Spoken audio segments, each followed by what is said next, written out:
قناة البدر لدراسة العلوم الشرعية في القاهرة بمصر. بسم الله الرحمن الرحيم. السلام عليكم ورحمة الله وبركاته.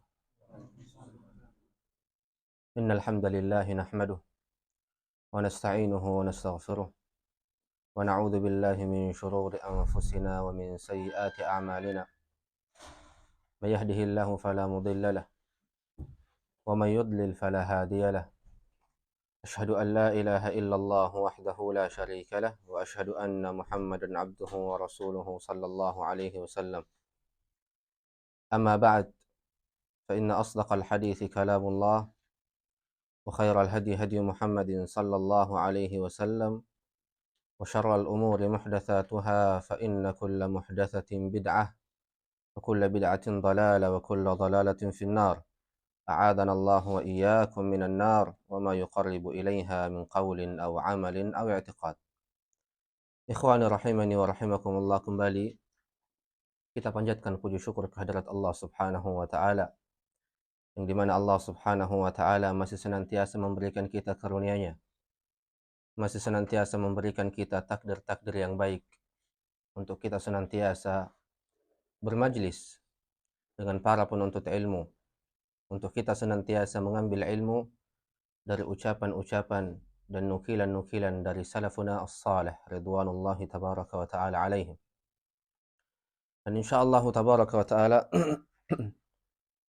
kita akan sedikit membahas tentang sebuah kitab karya al-Imam al-Allamah Muhaddithul Asr Syekh Muhammad Nasiruddin Al-Albani rahimahullahu tabaraka wa ta'ala, yang dimana beliau rahimahullahu tabaraka wa ta'ala memberikan tema pada kitabnya dengan tema fitnatut takfir, fitnatu at-takfir, yang dimana kita akan menjelaskan makna dari fitnah, juga kita akan menjelaskan makna dari takfir. Kitab ini kitab saghir, buku yang kecil, yang dimana kitab ini karya dari seorang imam di zamannya, kemudian mendapat ta'liq langsung dari seorang imam pula yang bernama Al-Imam Muhammad bin Shalih Al-Utsaimin rahimahullahu tabaraka wa ta'ala. Kemudian ditambah lagi mendapatkan pujian langsung dari samahatus Syekh Abdul Aziz ibn Abdullah ibn Baz rahimahullahu tabaraka wa ta'ala. Sehingga terkumpullah 3 imam di dalam kitab ini. Pemiliknya adalah Al-Imam Al-Albani, ta'liqnya adalah Al-Imam Al-Utsaimin, dan pujian terhadap kitab ini langsung diucapkan oleh samahatus Syekh Abdul Aziz ibn Abdullah ibn Baz rahimahullahu tabaraka wa ta'ala. Yang dimana ketiga imam ini dikatakan oleh Al-Imam Al-Allamah Abdul Muhsin Al-Abbad hafizahullah mengatakan haula'i thalatha haula'i thalatha a'immatud dunya thalatha. 3 orang ini, Albani, Utsaimin, Ibn Baz rahimahumullahul jami', dikatakan dan disebutkan oleh Al-Allamah Abdul Muhsin Al-Abbad sebagai 3 imam dunia yang 3 imam dunia. Ketiga imam dunia. Maka tentunya buku ini sangatlah penting untuk kita kaji, untuk kita bahas. Dan terlebih dahulu kita akan sedikit melirik kepada biografi ketiga imam ini. Biografi yang singkat oleh Al-Imam Al-Utsaimin, begitupun juga biografi singkat oleh Al-Imam Ibn Baz. Tapi yang akan kita perpanjang adalah biografi dari Al-Imam Al-Albani rahimahullah, sekaligus sebagai bentuk penghargaan, penghormatan kepada beliau yang telah mendapatkan banyak ujian, banyak cobaan di masa hidup beliau, dari fitnah-fitnah yang ada, fitnatul irja dan fitnah-fitnah selainnya. Ilallahil mustaka wallahul musta'an. Ikhwani rahimani wa rahimakumullah. Al-Imam yang pertama adalah Al-Imam Muhammad bin Shalih Al-Utsaimin. Al-Imam Muhammad bin Shalih Al-Utsaimin ialah seorang imam allamah.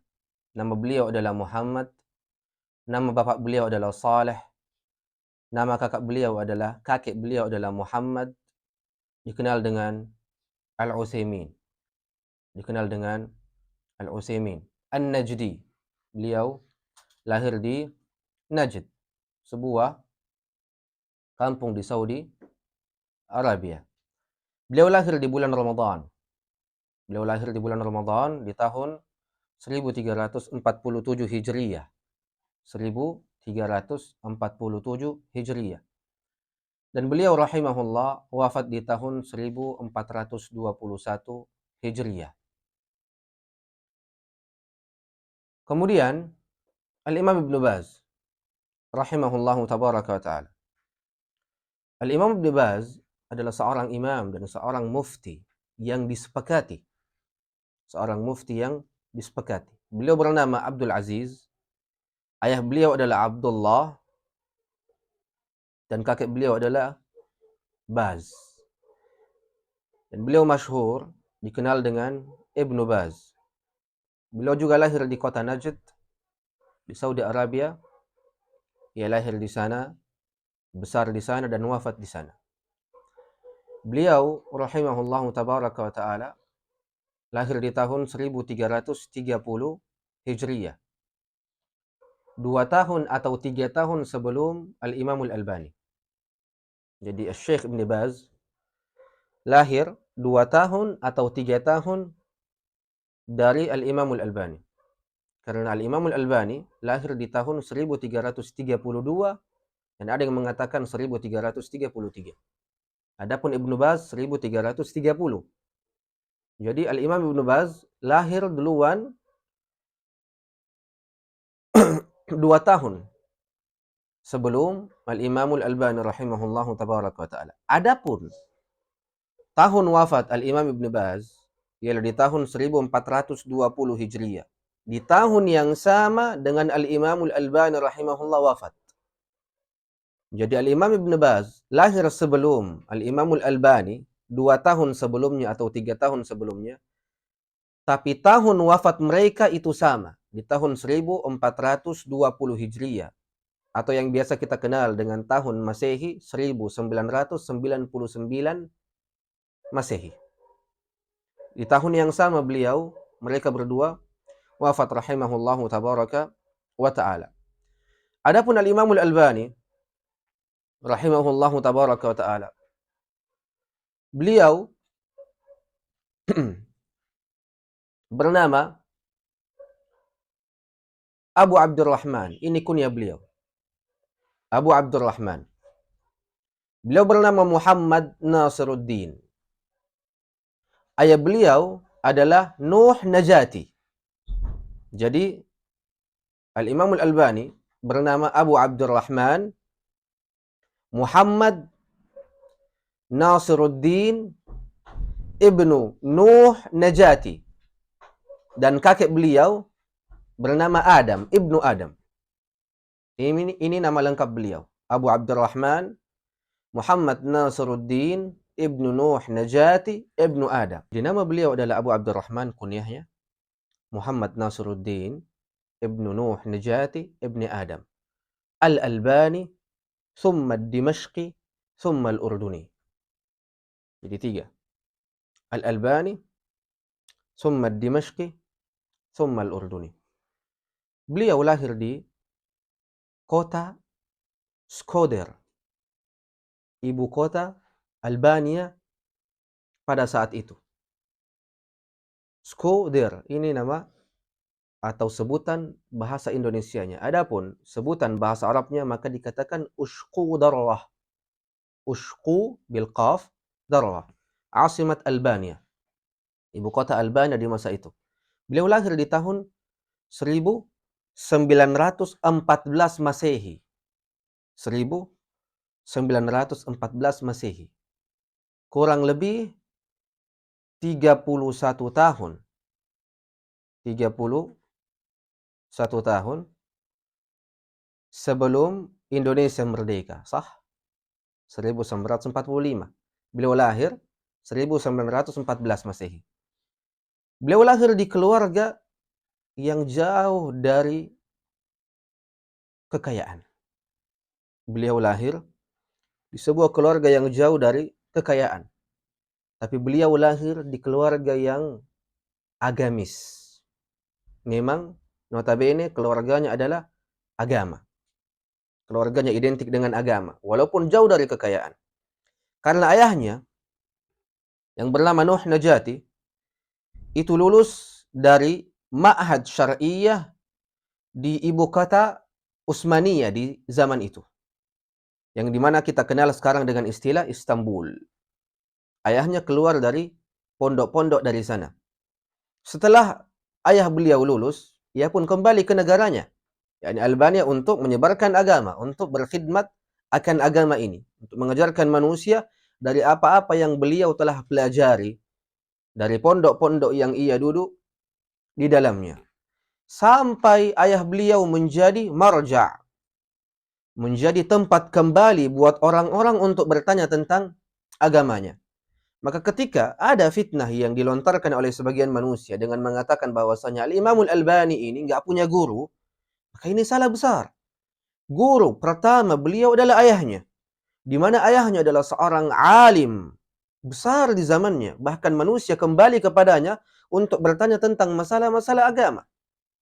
Maka ini bantahan untuk mereka, orang-orang yang mengatakan bahwasanya Al-Imamul Albani tidak memiliki guru. Begitupun dengan bantahan yang lain atau fitnah-fitnah yang lain, yang dimana sebagian manusia mengatakan bahwasanya Al-Imamul Albani ini adalah seorang muhaddits dan bukan seorang faqih. Al-Imamul Albani ini adalah seorang muhaddits dan bukan seorang faqih. Bantahannya sangatlah jelas dan sangatlah gampang, di mana ayahnya adalah seorang pembesar di dalam mazhab Hanafi.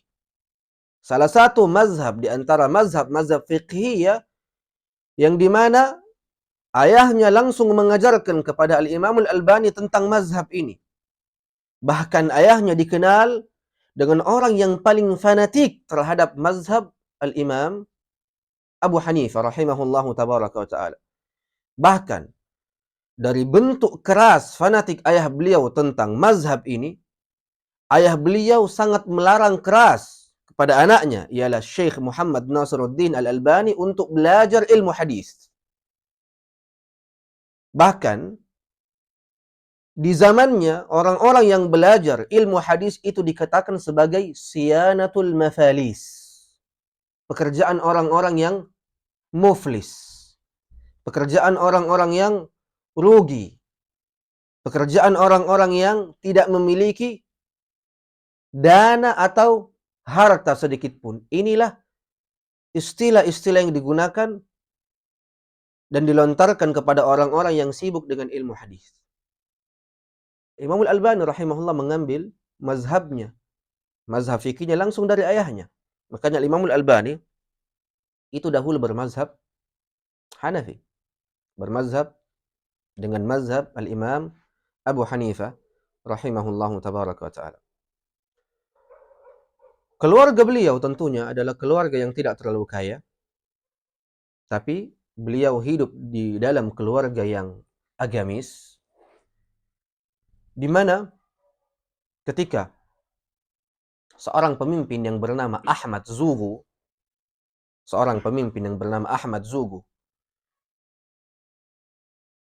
menjadi pemimpin Albania pada saat itu. Seorang raja namanya Ahmad Zugu mengambil alih ke pemerintahan di masa Al-Imam Al-Albani rahimahullah, yang dimana ketika disebutkan nama ini Ahmad Zugu, apa kata Al-Imam Al-Albani? Azaghallahu qalbah. Saking bencinya beliau dengan orang ini, Ahmad Zugu. Ketika disebutkan tentang Ahmad Zugu, maka beliau katakan azaghallahu qalbah, yakni ja'alallahu qalbahu munharifan 'anis shawab. Kenapa? Karena Ahmad Zugu ini berhukum untuk negara Albania di zamannya dengan hukum yang sama yang digunakan oleh Kemal Atatürk di Turki. Ia ingin menjadikan Albania sebagai negara Almani, sebagai negara Almani yang tolak ukur mereka adalah Gharb, negara barat.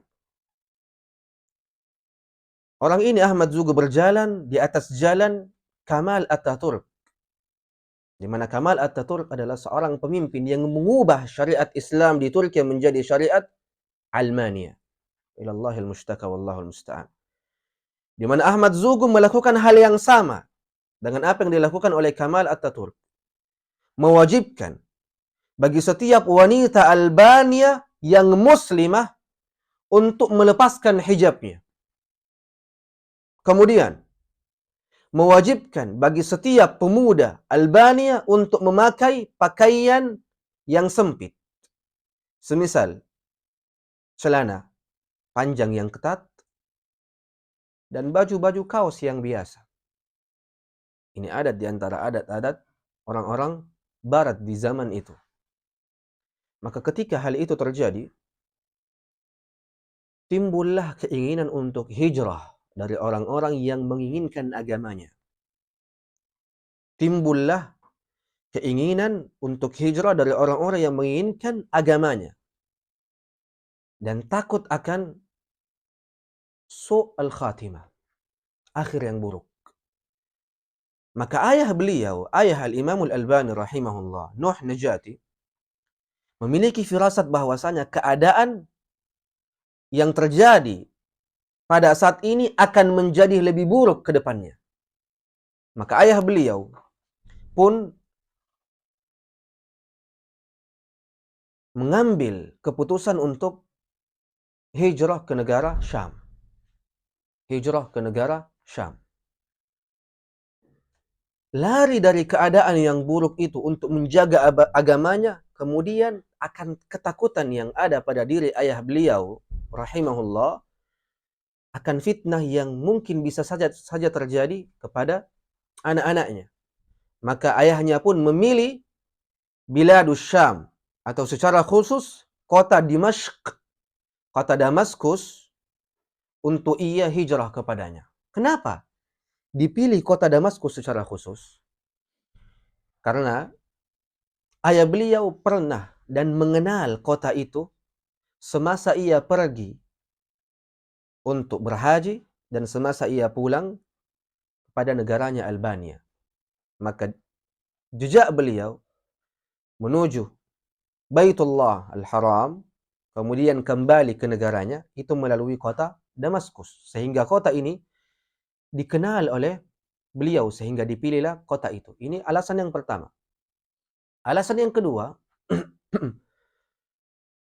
kenapa ayah beliau memilih kota Dimashq di Syam, itu disebabkan karena fadilah yang ada pada kota ini, sebagaimana yang dijelaskan oleh Nabi sallallahu alaihi wasallam di dalam hadis-hadisnya. Bahkan doa Rasulullah sallallahu alaihi wasallam secara khusus untuk negeri Syam, dan ini fadilah, keutamaan untuk negeri Syam. Makanya ketika ditanyakan kepada Imam Al-Albani, apa fadilah tinggal di negeri Syam, apa kata beliau rahimahullah? Alhamdulillahi ala sunnati wal islami wa sukna biladis Syam. Segala puji bagi Allah Azza wa Jal yang telah memberikan kita hidayat untuk teguh di atas sunnah, di atas Islam, dan hidup di negeri-negeri Syam. Ini kata beliau rahimahullahu tabaraka wa ta'ala. Tentunya Al-Imam Al-Albani belajar ilmu tajwid, ilmu bahasa, ilmu fikih langsung dari ayahnya. Kemudian juga beliau belajar dari teman-teman ayahnya seperti Syekh Sa'id Al-Burhani. Syekh Sa'id Al-Burhani, bukan Al-Burhami. Al-Burhami ini ahadul hizbiyyin fi Mesir.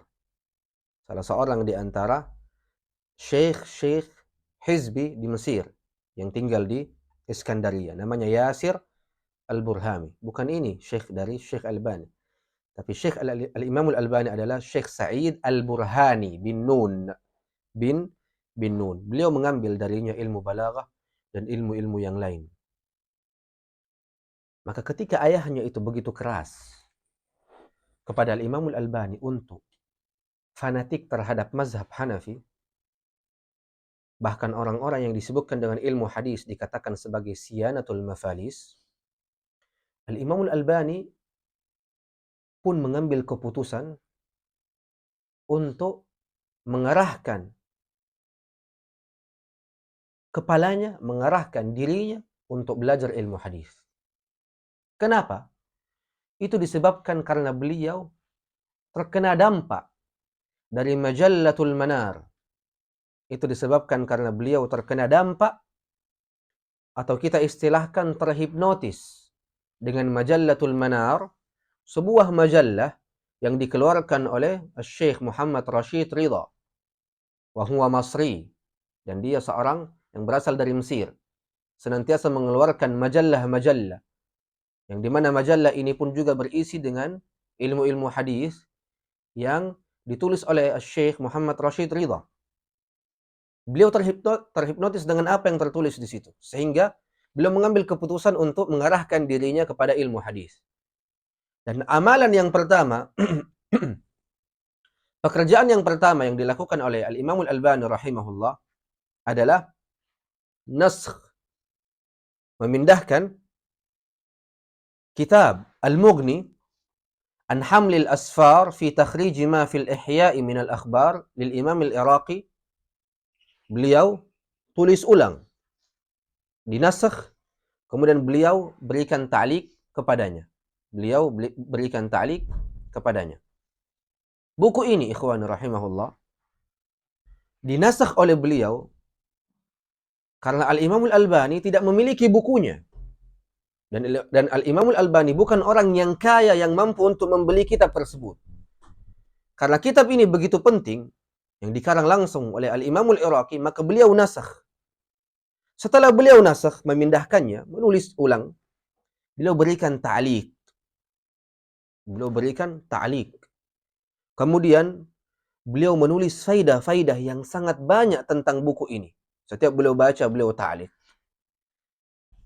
Karena beliau tidak mampu untuk membeli kitab tersebut. Akan tetapi, beliau memiliki pendapat. Lihat, bagaimana Al-Imam Al-Albani sangat jeli dan teliti di dalam karya-karya beliau. Setelah beliau nasakh kitab ini, berikan ta'liq, berikan faidah yang sangat banyak, bahkan kata para ulama yang membaca buku ini sepeninggal beliau, membaca buku ini di maktabah beliau, ia mendapati bahwa hadzal kitab min afdal ma kutib. Ini buku termasuk buku-buku yang diberikan ta'liq terbaik, diberikan faidah terbaik. Akan tetapi Al-Imam Al-Albani tidak melihat buku ini sebagai buku yang boleh atau berhak untuk dicetak. Sehingga buku itu nggak dicetak. Di mana setelah beliau menulis buku itu, memberikan ta'liq, memberikan faidah, beliau tulis di akhir halamannya atau di awal halamannya, di ujung bukunya, beliau tulis la yutba', tidak dicetak. Apa alasannya? Man yujib? Apa alasan Al-Imam Al-Albani tidak mencetak buku itu? Sedang kata para ulama ini, buku termasuk di antara buku-buku yang memiliki ta'liq dan faidah yang luar biasa di dalamnya. Tapi Al-Imam Al-Albani tidak melihat buku ini sebagai apa yang dilihat oleh orang-orang yang datang setelahnya. Sehingga beliau menulis sebagai di ujung bukunya la yutba, enggak dicetak. Kenapa? Jawabannya adalah karena buku ini adalah karya di antara karya-karya pertama beliau. Yang dimana tentunya karya pertama itu adalah karya-karya yang dikeluarkan, yang ditulis, yang dibuat di awal beliau menuntut ilmu. Sehingga sangat mungkin kesalahan-kesalahan terjadi di dalamnya. Karena ketika seseorang memulai langkahnya di atas jalan ilmu, kemudian ia masih berada di awal perkara, maka sangat tidak layak dan sangat tidak elok ketika orang yang masih berada fi bidayatil talab, di awal jalan untuk menuntut ilmu, ia langsung menulis kitab. Karena apa yang menjamin bahwa di dalam kitab yang engkau tulis itu tidak ada kesalahan-kesalahan dari sisi aqdiyah, dari sisi manhajiyah, dan lain-lain sebagainya. Maka Imam Al-Albani melihat hal tersebut, sehingga menulis di ujung bukunya la yutba', tidak dicetak. Rahimallahu Al-Imam Al-Albani rahimahullahu tabaraka wa ta'ala, faqad awda'a li hadhihi al-ummah tarbiyatan thayyibah wa dakhiratan thaminah. Semoga Allah Azza wa Jalla merahmati Al-Imam Al-Albani rahimahullah yang telah meninggalkan pada umat ini tarbiyah yang sangat luar biasa, sekaligus telah meninggalkan pada umat ini harta karun berupa karya-karya beliau di dalam ilmu hadis, yang dimana Asy-Syaikh Abdul Muhsin Al-Abbad pun mengatakan juhud Asy-Syaikh Al-Albani tayyibah wa khidmatuhu fi sunnati tayyibah wa la yustaghna anhu talib ilm. Ini kata siapa? Abdul Muhsin Al-Abbad. Wa la ya'riful fadla min ahlil fadl illa ahlul fadl. Ini kaidahnya. Ikhwani rahimani wa rahimakumullah. Maka pekerjaan pertama yang dilakukan oleh Al-Imam Al-Albani, naskh kitab Al-Mughni an hamlil asfar fi takhrij ma fil ihya'i min al-akhbar. Sampai beliau dikenal sebagai orang yang pekerjaannya hanya untuk ilmu hadis. Didengar oleh salah seorang mu'arrikh, sejarawan di kota Halb, di kota Halab. Kota Halab itu adalah kota Aleppo di Damaskus. Juga sekaligus muhaddisnya. Siapa itu? Asy-Syaikh Muhammad Raghib At-Tabbakh. Syekh Muhammad Raghib At-Tabbakh ini seorang sejarawan di kota Aleppo dan seorang muhaddis di kota Aleppo. Mendengar seberapa rajin dan semangat Asy-Syaikh Al-Albani di dalam memurajaah ilmu-ilmu hadis. Seberapa semangat Al-Imam Al-Albani untuk mempelajari ilmu hadis. Sehingga Asy-Syaikh Muhammad Raghib At-Tabbakh pun meminta kepada beliau untuk bertemu dengannya. Untuk muhaddis besar, sejarawan kota Aleppo meminta kepada Al-Imam Al-Albani untuk bertemu dengannya.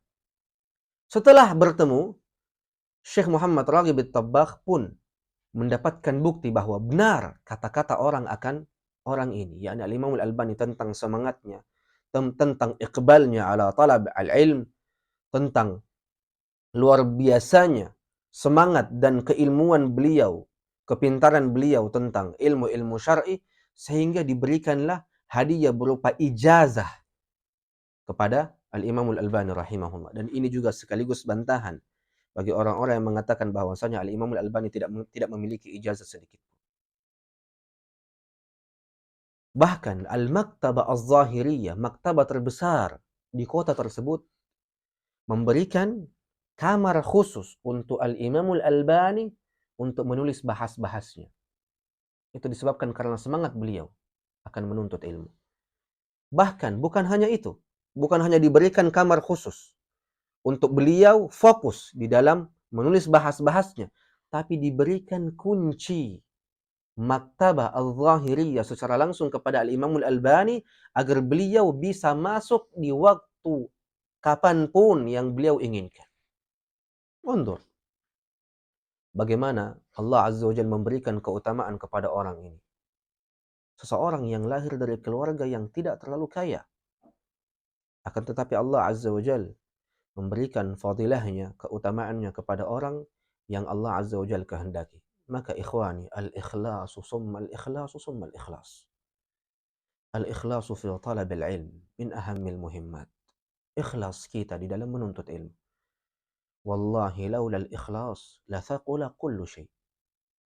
Seandainya tidak ada kata ikhlas, maka demi Allah seluruh pekerjaan, seluruh hal yang ada di muka bumi ini akan terasa berat.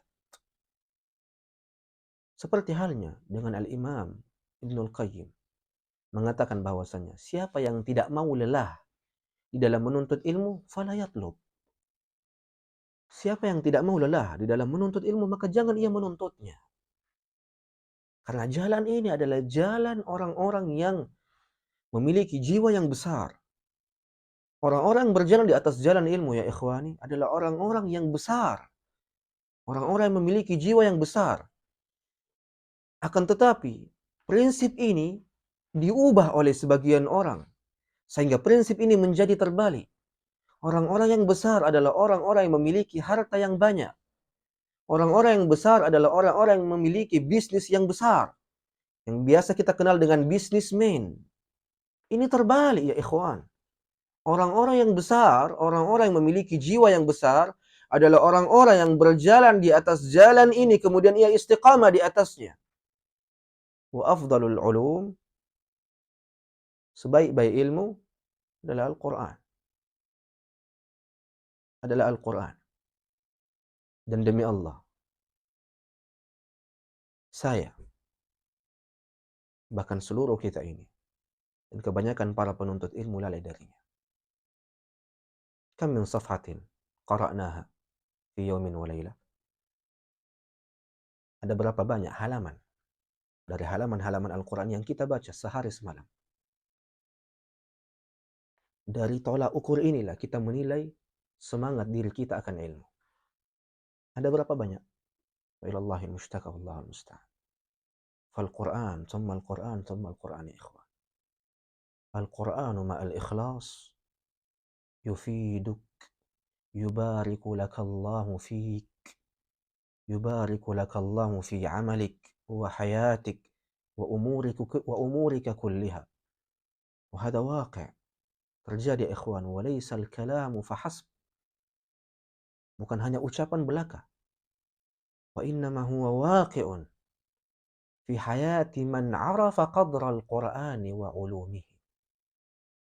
Fahfazuha واستمروا عليها وجاهدوا فيها واجتهدوا عليها فإن الله تبارك وتعالى سيبارك لك الله فيه وعليه وبه. أسأل الله أن يمتعنا بالنعم الظاهرة والباطنة. Ikhwani rahimani wa rahimakumullah. Al-Imam Al-Albani memiliki 4 istri. Al-Imam Al-Albani memiliki 4 istri. Istri yang pertama, beliau mendapatkan darinya 3 orang anak, yang semuanya laki-laki. Istri yang kedua, beliau mendapatkan darinya 9 anak. 9 anak. Yang dimana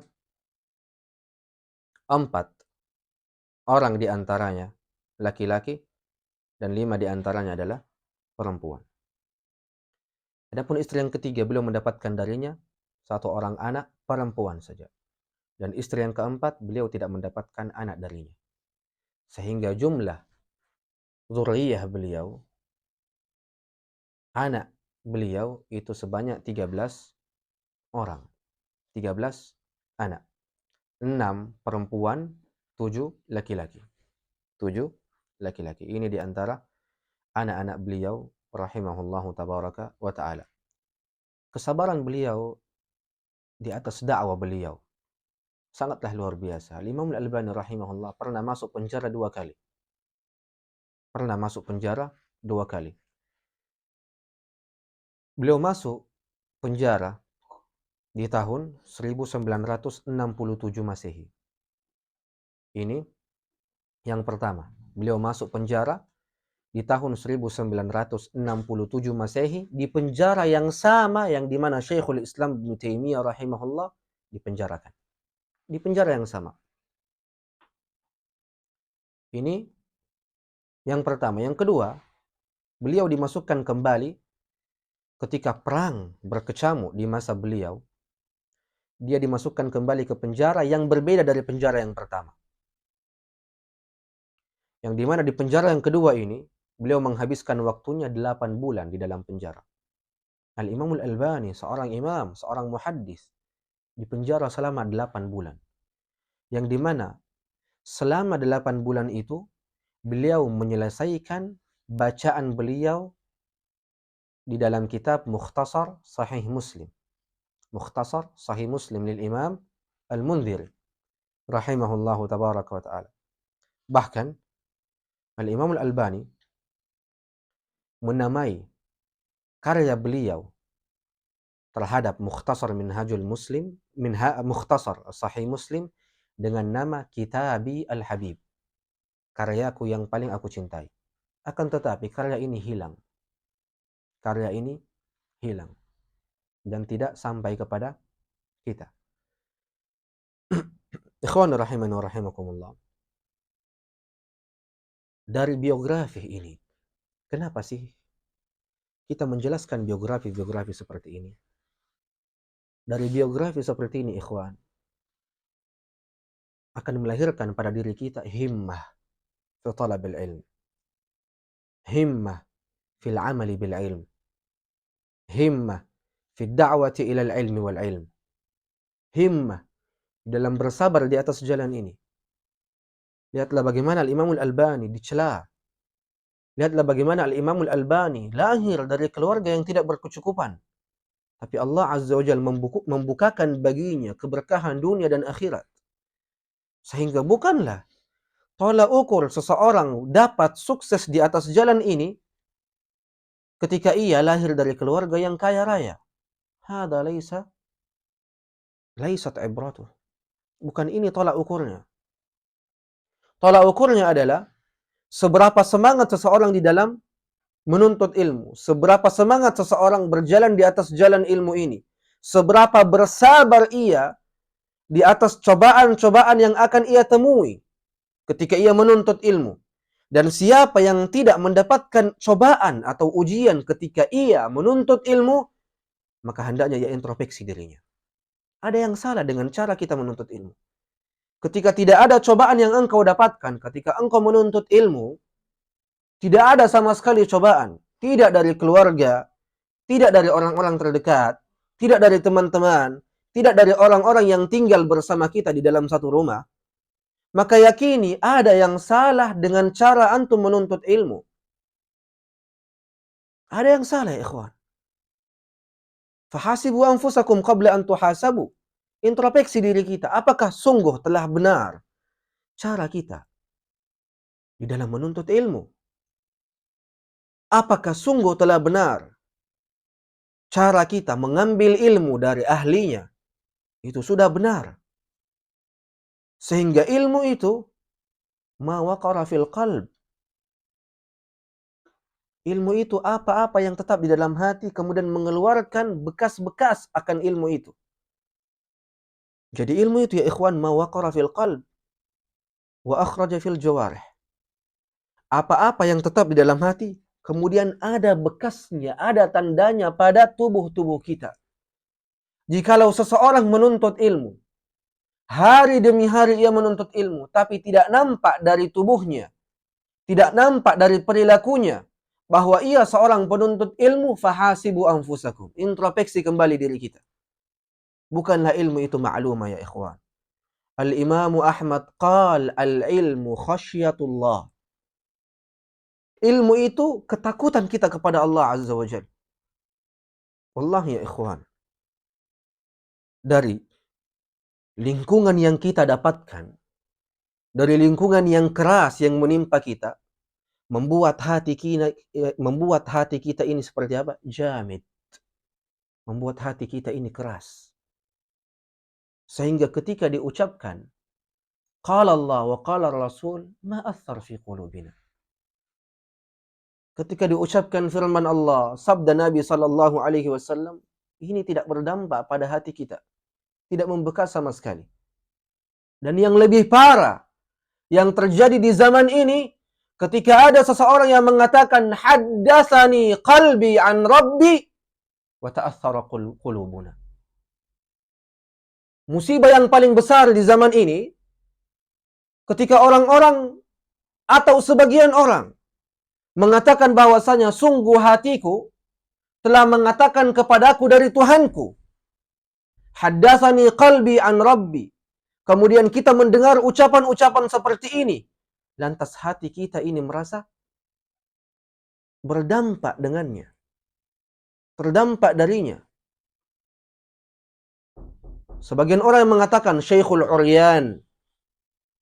Sebagian orang yang mengatakan bahwasanya haula'il majanun alim min ulama'il ummah. Fawallah ya ikhwan, musibah kubra waqa'at fil ummah, terjadi di dalam umat ini. Fahasibu anfusakum waraji'u anfusakum. Di dalam kalian berjalan di atas jalan ilmu ini. Wallahi al-ilmu min anfa'il asya' allati nafa'atka fi dunyak wa ukhrak. Al-ilm, thumma al-ilm, thumma al-ilm. Bil idafati ma'al ikhlasi, thumma al-ikhlasi, thumma al-ikhlas. Kadzalika al-hubb. Seperti yang dikatakan oleh para ulama, al-hubb illam yaqtarin bil haqiqati was sidq fa innahu ta'assubun dhamim. Kecintaan kepada seseorang, siapapun, syekh, orang terdekat kita, teman kita, illam yaqtarin bil haqiqati was sidq, ketika tidak ada kaitannya dengan hakikat, bukti, dan kejujuran, maka kecintaan ini akan menjadi ta'assub, sifat fanatisme dhamim yang tercela. Raji'u anfusakum, hasibu anfusakum, wa insyaallah tabaraka wa ta'ala pertemuan ke depannya kita akan mendengarkan seberapa banyak pujian para ulama terhadap Al-Imam Al-Albani rahimahullahu tabaraka wa ta'ala. Juga kita akan sedikit membahas tentang perkara yang berkaitan dengan fitnah-fitnah yang sebagian orang lontarkan kepada Al-Imam Al-Albani, bahwasanya Al-Imam Al-Albani waqa'a fil irja wal iyadu billah. Ini pun juga akan kita jelaskan. Kemudian kita masuk ke pembahasan tema kita, fitnatut takfir, apa makna fitnah dan apa makna takfir, kemudian apa dhawabit dari takfir itu, kemudian kita akan masuk ke dalam pembahasannya. Al-khulasa ya ikhwan, kita akan membaca buku ini dan sedikit ta'liq saja. Kenapa? Karena sungguh sudah sangat cukup. Orang yang menulis buku ini adalah Al-Imam Al-Albani, wa 'allaqa 'alaihi Al-Imam Al-Utsaimin, wa qarrada fihi Al-Imam Abdul Aziz ibn Abdullah ibn Baz rahimahumullahu al-jami'. Jazakumullahu khairan ala husni istima'ikum wa ihtimamukum. Karena Syekh sudah datang. Jazakallah Syekh, barakallahu fiik. Kita cukupkan, kemudian kita lanjutkan ke dalam Fiqh Syafi'i wa Tazkiyatun Nufus. Subhanakallahumma wa bihamdik, asyhadu an la ilaha illa anta astaghfiruka wa atubu ilaik. Sallallahu ala nabiyyina Muhammad wa ala alihi wa sahbihi wa sallam. Assalamualaikum warahmatullahi wabarakatuh.